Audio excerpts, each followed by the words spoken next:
When I got to Harvard's campus, I was really lucky enough to find peers who were passionate about putting environmental justice principles into practice. And together we decided to relaunch the Fossil Fuel Divest Harvard campaign. The influence of the fossil fuel industry is really prevalent in a very disturbing way on university campuses. We think as students that our university should be living up to its ideals, enabling the world to be a more just and forward-thinking place. But that really feels impossible when there are oil and gas giants that have influence very clearly in a lot of the spaces that are most critical for the university to be accomplishing those goals. So when a university with a $53 billion endowment like Harvard's would choose to invest in fossil fuels, that sends a very clear statement, actually, that it's okay to continue a catastrophic core business model that's totally inimical to principles of justice and equality. So over the course of organizing, what we realized was that moving powerful institutions and really moving public consciousness required adopting much more creative tactics.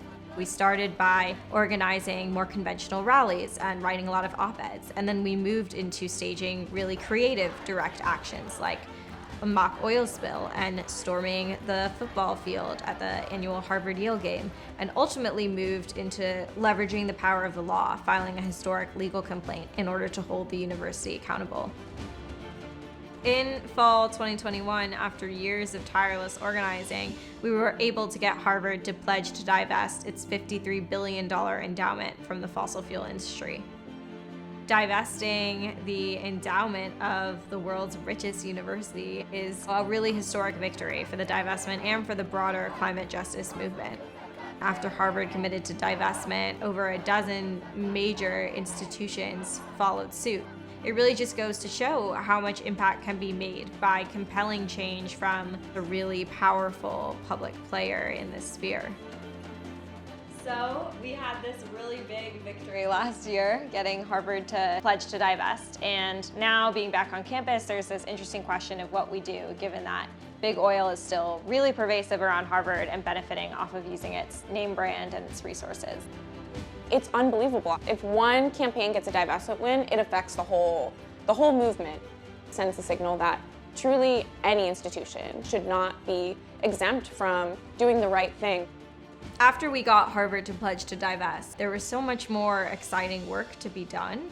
Since then, I've helped found and lead the organizing of the Fossil Free Research Movement, an international movement that is working in a grassroots way to hold higher education and academia accountable for its toxic relationship with oil and gas giants. It's actually about being part of a global community and recognizing that the climate crisis as a global issue demands action that is at a global scale.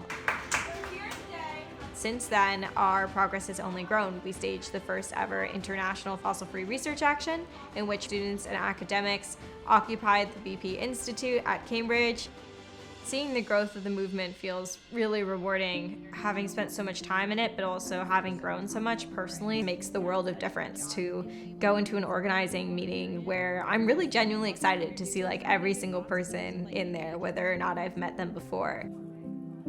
It makes me feel like I'm part of building an alternative to the unjust systems that we're combating at a higher level in order to safeguard all of our futures.